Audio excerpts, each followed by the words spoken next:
You can make time for success even if you work 60 hours a week. A lot of doctors think that they can just hope that time is going to appear on their calendar, but that's not true. What needs to happen is you have to create it, you have to manifest it, you have to schedule it. And so the way to do that is you have to carve out time on your calendar for the things that matter. My name is Dr. Vikram Raya, and I built an 8-figure net worth in real estate while working 60 hours a week as a doctor. Here's a 3-step process to free up 10 hours a week on your schedule. The first step you need to do is a time audit. So what is a time audit? A time audit is essentially an assessment of how you spend every minute of your day for at least 3, 4, 5 days, ideally a week. Now, when I've done this exercise on some physician friends, they are literally flabbergasted by how much time is dead time, wasted time, inefficient use of time, or time that can be leveraged to something else. This is very critical. You need to first set a timer on your phone, and every 30 minutes, document what you're doing over the next 24 to 48 hours. And that's going to provide us the fodder for freeing up at least 10 hours of free time on your calendar. So step 2 is what I call calculating your doctor buyback rate. And so what that is this is the number that you can find out based on your income and based on other factors, that anything below this number you want to delegate out, you want to leverage, you want to hire someone else to do the work. And let's go through the formula right now. The way it works is, let's say you take your salary, you're a GI physician, you're making $400,000 a year, including all your bonuses and profits. Then you take that and divide it by 2,000, and then you divide it by 4, which is a safety factor, because otherwise it would be a very high number, and many physicians don't feel comfortable probably leveraging all of those activities.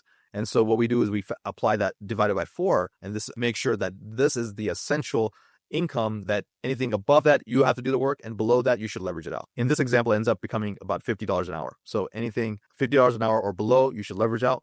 $52 and above, you should do yourself. Here's what I mean about leverage. There's an acronym I created called A2D2, which is essentially automate, AI, delegate, and delete. So once you have all these activities that you probably need to take off your plate, from the time audit and from, the threshold that you need to be able to delegate from the buyback rate, then it's really how do you offload them. So try to automate tasks, right? There's a lot of things on email. It takes a lot of time for many people. And with the newest and latest technologies, you should not be spending hours on email. There's ways to sort and identify the most important things that you need to address, and everything else goes into folders that you can check at your leisure. You should unsubscribe for as many things as you can. So that's automate. Number 2 is AI. If you're not using AI multiple times a day, you're behind the times. I know so many physicians who become AI savvy, and it's fast tracking their work. I know physicians who are using it for the reporting in their radiology studies, cardiologists who are using it for the reporting there. There's AI agents that are able to answer phones for you. So it's an immense amount of technology that's at your fingertips that you must use to help you in your practice. So AI is critical, and you should learn to use it. Number 3 is delegate.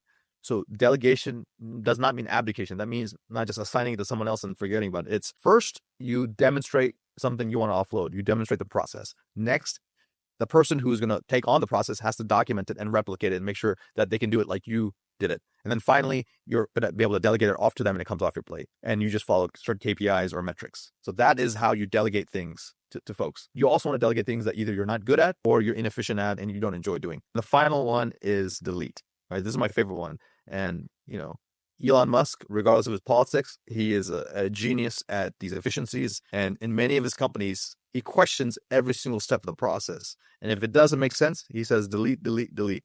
So learn to delete things off your plate. Leonardo da Vinci said the highest form of sophistication is simplicity, right? So by you deleting things off your calendar, off your plate, off your to-dos, it is really going to allow you to let go of these lesser goals and focus on these big goals that can get you to your dream and your passions. This strategy and many others have all been outlined in my book, The Perfect Week Formula for Doctors.